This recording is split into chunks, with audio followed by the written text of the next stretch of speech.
आज की इस वीडियो में हम लोग पूरा का पूरा स्मॉल बिजनेस पढ़ेंगे और इस चैप्टर को पूरे तरीके से खत्म करेंगे। हाय देयर एवरीवन, वेलकम और welcome back to my YouTube channel. आप सभी का कॉमर्स वाले पे बहुत बहुत स्वागत है। चलिए वीडियो को शुरू करते हैं। What is small business? Any enterprise according to IDRA 1951, any enterprise which employs not more than 50% when using power. कहने का मतलब क्या हुआ? एंटरप्राइज मतलब होता है बिजनेस और पावर का मतलब होता है मशीन। तो कोई भी ऐसा बिजनेस जो 50 से ज़्यादा लोगों को एम्प्लॉयमेंट नहीं दिया हुआ या 50 से ज़्यादा एम्प्लॉयज नहीं रखा हुआ है, कब? जब वो मशीन का इस्तेमाल कर रहा है तब। And 100 when not using power, और 100 एम्प्लॉय से ज़्यादा नहीं रखा हुआ है, कब? जब वो मशीन का इस्तेमाल नहीं कर रहा है तब। ये हो गया पहला फिल्टर। पहला फिल्टर क्या हो गया कि अगर आप पावर का इस्तेमाल कर रहे हो तो आप 50 से ज़्यादा एम्प्लॉयज़ नहीं रख रहे हो, तब आप स्मॉल बिजनेस कहलाओगे। और अगर आप पावर का इस्तेमाल नहीं कर रहे हो, विच मीन्स कि आप मशीन का इस्तेमाल नहीं कर रहे हो, तो आप 100 तक एम्प्लॉयज़ रख सकते हो। And with the capital asset not exceeding 5 lakh. आपका जो कैपिटल एसेट है वो 5 लाख से ज़्यादा नहीं होना चाहिए। 3 बात है, बेसिकली 2 ही है। पहला का 2 बाइफिकेशन है। 2 बात है क्या? एम्प्लॉयज़ का ख्याल रखना है, कितने एम्प्लॉयज़ हैं, और दूसरा क्या है? कैपिटल का ख्याल रखना है। एम्प्लॉयज़ में 2 बातें निकल के आती हैं। अगर आप मशीन का इस्तेमाल कर रहे हो तो ज़्यादा से ज़्यादा 50 एम्प्लॉयज़ रख सकते हो, और अगर आप मशीन का इस्तेमाल नहीं कर रहे हो तो सिर्फ और सिर्फ यानी कि ज़्यादा से ज़्यादा आप 100 एम्प्लॉयज़ रख सकते हो। गिवन कि दोनों कंडीशन में आपका कैपिटल एसेट कितना होना चाहिए? 5 लाख से कम, यानी 5 लाख से ज़्यादा नहीं होना चाहिए। चलिए, role of small business in rural India. Rural India में क्या रोल प्ले करता है स्मॉल बिजनेस? स्मॉल बिजनेस मतलब छोटा बिजनेस, अभी डिफाइन कर दिए। रूरल एरिया मतलब गांव साइड एरिया में। पहला एम्प्लॉयमेंट जनरेशन करने में मदद करता है। अगर आप अपना छोटा सा बिजनेस ओपन कर रहे हो, रूरल एरिया में रन कर रहे हो या इस्टेब्लिश कर रहे हो, तो कहीं ना कहीं वहाँ के लोगों को एम्प्लॉयमेंट मिलेगा ना। देखो, एक बात जान लो, एग्रीकल्चर सेक्टर के बाद सेकंड मोस्ट पॉपुलेटेड सेक्टर यही है। मतलब यहाँ से ज़्यादा बिजनेस होता है स्मॉल बिजनेस से। सबसे ज़्यादा बिजनेस कहाँ से होता है? एग्रीकल्चर सेक्टर से। आफ्टर डैट कहाँ से होता है? ये स्मॉल बिजनेस से। तो अगर आप गांव साइड में जाके स्मॉल बिजनेस खोल रहे हो, वहाँ के लोगों को एम्प्लॉयमेंट मिलेगा। दूसरा, इकोनॉमिक कंडीशन में भी मदद करेगा, इकोनॉमिक कंडीशन को इम्प्रूव करेगा। ऐसे समझो, जितने लोग एम्प्लॉयड होंगे उतने लोगों को पैसा मिलेगा, जितने लोगों को पैसा मिलेगा उतना लोग खर्च करेंगे, जितना लोग खर्च करेंगे उतना लोग डिमांड करेंगे, और जितना लोग डिमांड करेंगे उतना प्रोड्यूसर प्रोड्यूस करेगा। रैप बन गया रैप। क्या बोले हम? कैसे इकोनॉमिक कंडीशन इंप्रूव होगा? एम्प्लॉयमेंट मिला, ज़्यादा पैसा कमाएगा, ज़्यादा खर्च करेगा, ज़्यादा खर्च मीन्स ज़्यादा डिमांड, और ज़्यादा डिमांड मीन्स प्रोडक्शन ज़्यादा, अल्टीमेटली GDP ग्रोथ। तो इकोनॉमिक कंडीशन बढ़ेगा। तीसरा, promotion of artistic and creative sense. Artistic और क्रिएटिव सेंस भी का भी प्रमोशन होगा कहीं ना कहीं।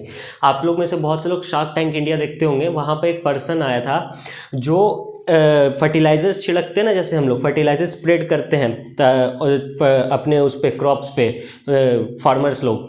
तो वो देखा कि उसके पापा जब फर्टिलाइजर स्प्रेड कर रहे थे, छिड़क रहे थे, तो कहीं ना कहीं उनके पापा को नुकसान हो रहे थे उनके शरीर को। तो वो अलग लेवल से क्रिएटिविटी अपना लगाया और फर्टिलाइजर्स को एक ट्रॉली टाइप में रखा, और वो जैसे ही ब्रेक या फिर एक स्विच दबाओगे वो ऑटोमेटिकली छिड़कना शुरू कर देगा। तो ये क्रिएटिविटी ही तो है। Last, rural development. Rural areas में डेवलपमेंट होगा। कैसे? वहाँ पे एम्प्लॉयमेंट जनरेशन होगा, वहाँ के लोगों को काम मिलेगा, वहाँ के लोग अच्छा खासा काम करेंगे। इनफैक्ट वहाँ से क्रिएटिव सेंस निकल के आएगा। तो अल्टीमेटली रूरल एरिया का क्या होगा? डेवलपमेंट ही तो होगा। चलो, बस हो गया। Government assistance. गवर्नमेंट बोला कि आप लोग इतना कर रहे हो स्मॉल बिजनेस में, मैं भी कुछ करूँगा, तो गवर्नमेंट असिस्ट करता है और स्कीम्स लेके आता है। गवर्नमेंट असिस्टेंस मतलब गवर्नमेंट बोलता है कि आप स्मॉल स्केल बिजनेस को बैकवर्ड एरियाज़ में लगाओ, यानी बैकवर्ड रीजनल ग्रोथ में लगाओ, गांव साइड में लगाओ, तो हम आपको कुछ कंसेशन देंगे, ये देंगे। मतलब छोटा जो स्मॉल बिजनेस है उसको रूरल एरियाज़ में अगर आप रन करते हो तो गवर्नमेंट कुछ ना कुछ असिस्टेंस प्रोवाइड करेगा, जैसे tax benefits, land concession etcetera. तो गवर्नमेंट स्कीम लेके आया। स्कीम 2 तरीके में है बाबू। पहला इंस्टीट्यूशनल सपोर्ट और दूसरा इंसेंटिव्स। इंस्टीट्यूशनल सपोर्ट एक होता है ये आपका national level which mean central level पे, और एक होता है आपका डिस्ट्रिक्ट लेवल पे। यहाँ पे भी कुछ इंसेंटिव्स ही प्रोवाइड की जाती हैं।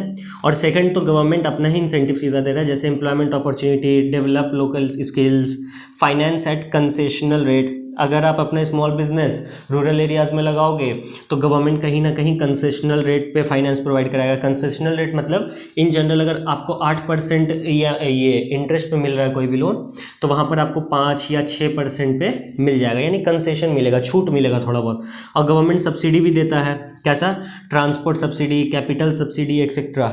जैसे कि सरकार के कारण ही तो हम जा रहे हैं ना रूरल एरिया में अपने स्मॉल स्केल बिजनेस करने, नहीं तो हम टाउन में नहीं करते क्या। अब सरकार के लिए अगर हम जा रहे हैं रूरल एरिया में तो सरकार को बोलेंगे ना, सरकार आपके लिए गए हैं रूरल एरिया में, गांव में, थोड़ा सा ट्रांसपोर्ट का खर्चा दे दीजिए ना। सरकार बोला खर्च नहीं देंगे, खर्च वर्च हम नहीं देंगे, हम सब्सिडी दे देंगे, मैनेज कर लेना। हम बोले ठीक, डन, आप मुझे सब्सिडी दे दीजिए, मैं रूरल एरिया में जाके बिजनेस इस्टेब्लिश कर लूँगा। बस एक छोटा सा और पॉइंट बच रहा है, उस पॉइंट को देखते हैं, इसके बाद ये चैप्टर खत्म। कुछ ज़्यादा बड़ा टॉपिक नहीं बचा था, एक छोटा सा नॉमिनल सा टॉपिक बचा हुआ था जिसको मैं अभी तुरंत करा देता हूँ। MSMED एक्ट के अकॉर्डिंग, MSMED एक्ट 2006 के अकॉर्डिंग एंटरप्राइजेस जो है वो दो भाग में बटे हुए हैं। पहला मैन्युफैक्चरिंग एंटरप्राइजेस, दूसरा सर्विसेज एंटरप्राइजेस। कितने भाग में है? दो, मैन्युफैक्चरिंग और सर्विसेज। मैन्युफैक्चरिंग एंटरप्राइजेस का मतलब वैसे एंटरप्राइजेस, वैसा बिजनेस जो किसी प्रोडक्शन में मदद कर रहा है वो क्या कहलाएगा? Manufacturing enterprises. और वैसा एंटरप्राइज, वैसा बिजनेस जो मैन्युफैक्चर करने में मदद नहीं कर रहा है लेकिन सर्विस प्रोवाइड कर रहा है, चाहे वो लीगल हो, चाहे वो कंसल्टेंसी हो, चाहे वो किसी भी तरीके का सर्विस हो, सर्विस दे रहा है उन लोगों के लिए। तो पहले क्या था, 2006 में जब बना था तो पहले क्या था? मैन्युफैक्चरिंग के लिए 25 लाख रुपया अगर आपको माइक्रो कहलाना है तो, माइक्रो क्या कहलाना है? माइक्रो एंटरप्राइजेस या माइक्रो बिजनेस कहलाना है तो। लेकिन सर्विसेज के लिए वो 10 लाख था। स्मॉल कहलाने के लिए सर्विसेज में आपको 2 करोड़ रुपया चाहिए होगा। इन्वेस्टमेंट का बात कर रहे हैं, सीलिंग ऑन इन्वेस्टमेंट मतलब मैक्सिमम कितना, और यहाँ पे मैक्सिमम 5 करोड़ रुपये चाहिए होगा। और मीडियम एंटरप्राइज कहलाने के लिए मैक्सिमम 5 करोड़ और यहाँ पे maximum 10 crore. Ceiling on investment है। सीलिंग ऑन इन्वेस्टमेंट कहने का मतलब मैक्सिमम अगर आपका इन्वेस्टमेंट अप टू 25 लाख है, आप माइक्रो बिजनेस में हो, 5 करोड़ है स्मॉल बिजनेस में हो, 10 करोड़ है तो मीडियम बिजनेस में हो, ठीक है। लेकिन 2020 में मई के आसपास इस चीज को अमेंड कर दिया गया।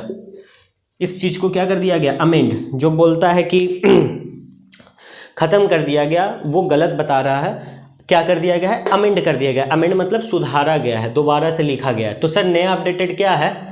पहले देखो क्या होता था, इन दोनों का अलग अलग चलता था। देख 25 लाख 10 लाख, 5 करोड़ 2 करोड़, 10 करोड़ 5 करोड़। लेकिन अब इस चीज को हटा दिया गया है। अब दोनों के लिए सेम है, इसके लिए भी और इसके लिए भी सेम है, कोई अमाउंट में डिफरेंस नहीं आएगा। माइक्रो कहलाना है तो आपका जो इन्वेस्टमेंट है ना, आपका जो इन्वेस्टमेंट है वो आपका लेस देन होना चाहिए 1 करोड़। और अगर आपको स्मॉल कहलाना है तो आपका इन्वेस्टमेंट होना चाहिए 10 करोड़ या लेस देन 10 करोड़। मीडियम कहलाना है तो आपका इन्वेस्टमेंट कितना होना चाहिए? Less than 20 crore. तो सर क्या हुआ अपडेट? 1, 10 और 20। सर ये तो मैन्युफैक्चरिंग का हो गया ना, सर्विसेज का बताइए ना। अरे गोगा, अभी तो बोले कि ये दोनों जो अलग अलग था उसको हटा दिया गया है। अब 1 करोड़ किसके लिए माइक्रो कहलाएगा? मैन्युफैक्चरिंग के लिए, सर्विसेज के लिए। 10 करोड़ किसके लिए स्मॉल कहलाएगा? मैन्युफैक्चरिंग के लिए भी, सर्विसेज के लिए भी। 20 करोड़ किसके लिए मीडियम कहलाएगा? मैन्युफैक्चरिंग के लिए भी और सर्विसेज के लिए भी। चलिए इसी के साथ हमारा ये चैप्टर पूरे तरीके से ख़त्म होता है। थैंक यू सो मच, आप सभी का बहुत बहुत शुक्रिया इतना प्यार देने के लिए, मेरे चैनल को सब्सक्राइब करने के लिए। अगर आप एक नए स्टूडेंट हैं, kindly subscribe to my channel, क्योंकि अगर आप अभी 11th देख रहे हो इट मीन्स कि आप 12th में जाने वाले हो। 12th की भी वीडियो बनाएंगे हम लोग, साथ में ग्रो करेंगे, ठीक है। चलिए चैनल को सब्सक्राइब कर दीजिए और वीडियो को लाइक कर दीजिए, ठीक है। Thank you. और क्या बोल रहे हो, नेक्स्ट चैप्टर देखना है, स्क्रीन पे आ रही है वीडियो, क्लिक कर लो। क्या बोल रहे हो, ये चैप्टर शुरू से देखना है, स्क्रीन पे आ रही है प्लेलिस्ट, क्लिक कर लो। चलिए thank you so much guys, love you all, bye bye.